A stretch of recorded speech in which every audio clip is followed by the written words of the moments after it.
The prosecution rested its case today in the trial of a DFL state senator charged with burglary. The state says Nicole Mitchell was caught red-handed breaking into her stepmother's home last spring.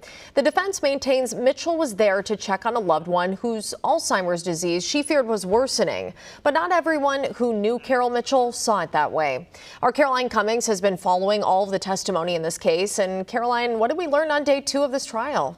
Well, hi there, Aaron. Before they rested their case, the prosecution today called on 5 witnesses to the stand, including an officer who spoke with Carol after the alleged burglary happened. Another witness was Carol Mitchell's niece, who was granted power of attorney after her husband's death last year. She was asked if she's kept a close watch on Carol Mitchell, and she said yes. And she also said Nicole Mitchell told her she was worried about Carol Mitchell's health, but that she didn't share those concerns.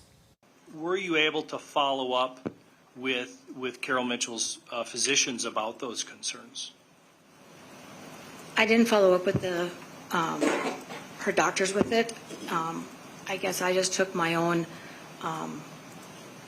take on it from dealing with her and being around her and seeing how her actions were, that I didn't have those same concerns. After the prosecution rested its case, the defense called Carol Mitchell's biological son, whom she gave up for adoption but later reconnected with, to the stand. They displayed text messages showing that he discussed her cognitive state with Nicole Mitchell. He testified that high stress and trauma can make Carol Mitchell's memory worse. She's very functional, and the Alzheimer's is there. It was slowly progressing, but if there's trauma, there was like the death of Rod was a huge hit. And then you see the short-term memory just is it's so difficult for her to recall short-term memory. Police say a state lawmaker's stepmother feared that a home break-in was something more sinister. What was that? I stepped on and I stepped on a body, and it moved. Yeah. That's DFL Senator Nicole Mitchell's stepmom describing how she discovered a suspected burglar in the middle of the night last year. WCCO's Caroline Cummings is here with the key moments from court today. Caroline. Well, hi there, Jeff. So the Becker County attorney called 5 additional witnesses before the prosecution rested its case today. Then it was the defense team's turn. The heart of their case is Senator Mitchell went to her stepmother's home concerned about her worsening Alzheimer's. And I went, what the hell? And I jumped on like this and grabbed because I thought it was like a little kid. New body camera evidence revealed Wednesday shows Carol Mitchell describing to police officers the experience of waking up to someone lying next to her bed in the middle of the night. Officer Doug Vickmark spoke with Carol Mitchell in the few days that followed after her stepdaughter was arrested for breaking into her home. She was very concerned that Nicole's purpose wasn't there to necessarily get items.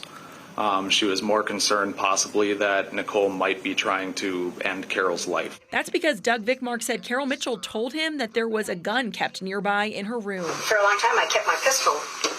Okay. And before the prosecution rested its case, they also called up Carol Mitchell's niece, who had been granted power of attorney after Carol Mitchell's husband died. She said Nicole Mitchell had shared with her that she was worried about her stepmother's health, but she told the jury she didn't share the same concerns. I guess I just took my own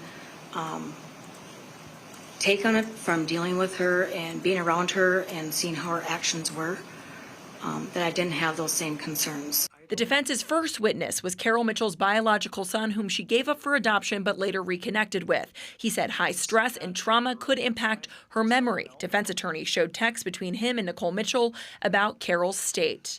Nicole Mitchell's aunt also testified that Carol was forgetting things. She was just having a lot of trouble trying to keep things together, and concerned that she would be a vulnerable adult that could be taken advantage of.